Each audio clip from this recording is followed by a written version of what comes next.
রবির আলোর শব্দ ছবি অনুষ্ঠানে আজ শুনবেন কবিগুরুর লিপিকা কাব্যগ্রন্থ থেকে প্রথম চিঠি।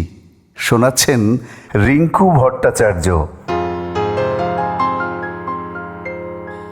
বধূর সঙ্গে তার প্রথম মিলন, আর তারপরেই সেই প্রথম এসেছে প্রবাসে। চলে যখন আসে তখন বধূর লুকিয়ে কান্নাটি ঘরের আয়নার মধ্যে দিয়ে চকিতে ওর চোখে পড়ল। মন বললে ফিরি, দুটো কথা বলে আসি, কিন্তু সেটুকু সময় ছিল না। সে দূরে আসবে বলে একজনের দুটি চোখ বয়ে জল পড়ে, তার জীবনে এমন সে আর কখনো দেখেনি। পথে চলবার সময় তার কাছে পড়ন্ত রোদ্দুরে এই পৃথিবী প্রেমের ব্যথায় ভরা হয়ে দেখা দিল। সেই অসীম ব্যথার ভাণ্ডারে তার মতো একটি মানুষেরও নিমন্ত্রণ আছে, এই কথা মনে করে বিস্ময়ে তার বুক ভরে উঠল। যেখানে সে কাজ করতে এসেছে সে পাহাড়, সেখানে দেবদারুর ছায়া বেয়ে বাঁকা পথ নীরব মিনতির মতো পাহাড়কে জড়িয়ে ধরে, আর ছোট ছোট ঝর্ণা কাকে যেন আড়ালে আড়ালে খুঁজে বেড়ায় লুকিয়ে চুরিয়ে। আয়নার মধ্যে যে ছবিটি দেখে এসেছিল, আজ প্রকৃতির মধ্যে প্রবাসী সেই ছবিরই আভাস দেখে। নববধূর গোপন ব্যাকুলতার ছবি।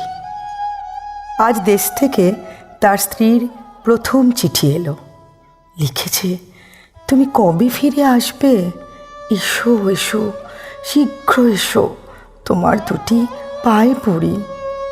এই আসা যাওয়ার সংসারে তারও চলে যাওয়া আর তারও ফিরে আসার যে এত দাম ছিল, এ কথা কে জানত? সেই দুটি আতুর চোখের চাউনির সামনে সে নিজেকে দাঁড় করিয়ে দেখলে আর তার মন বিস্ময়ে ভরে উঠল। ভোরবেলায় উঠে চিঠিখানি নিয়ে দেবদারুর ছায়ায় সেই বাঁকা পথে সে বেড়াতে বেরোলো। চিঠির পরশ তার হাতে লাগে, আর কানে যেন সে শুনতে পায়, তোমাকে না দেখতে পেয়ে আমার জগতের সমস্ত আকাশ কান্নায় ভেসে গেল। মনে মনে ভাবতে লাগলো, এত কান্নার মূল্য কি আমার মধ্যে আছে? এমন সময় সূর্য উঠল পূর্ব দিকের নীল পাহাড়ের শিখরে। দেবদারুর শিশির ভেজা পাতার ঝালরের ভিতর দিয়ে আলো ঝিলমিল করে উঠল। হঠাৎ চারটি বিদেশিনী মেয়ে দুই কুকুর সঙ্গে নিয়ে রাস্তার বাঁকের মুখে তার সামনে এসে পড়ল। কি জানি কি ছিল তার মুখে, কিংবা তার সাজে, কিংবা তার চাল চলনে। বড় মেয়ে দুটি কৌতুকে মুখ একটুখানি বাঁকিয়ে চলে গেল। ছোট মেয়ে দুটি হাসি চাপবার চেষ্টা করলে চাপতে পারলে না। দুজনে দুজনকে ঠেলাঠেলি করে খিলখিল করে হেসে ছুটে গেল। কঠিন কৌতুকের হাসিতে ঝর্ণাগুলিরও সুর ফিরে গেল। তারা হাততালি দিয়ে উঠল।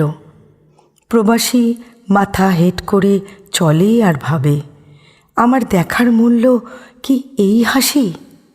সেদিন রাস্তায় চলা তার আর হলো না। বাসায় ফিরে গেল।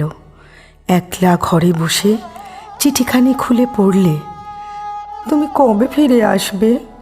এসো এসো, শীঘ্র এসো, শীঘ্র এসো, তোমার দুটি পায়ে পড়ি।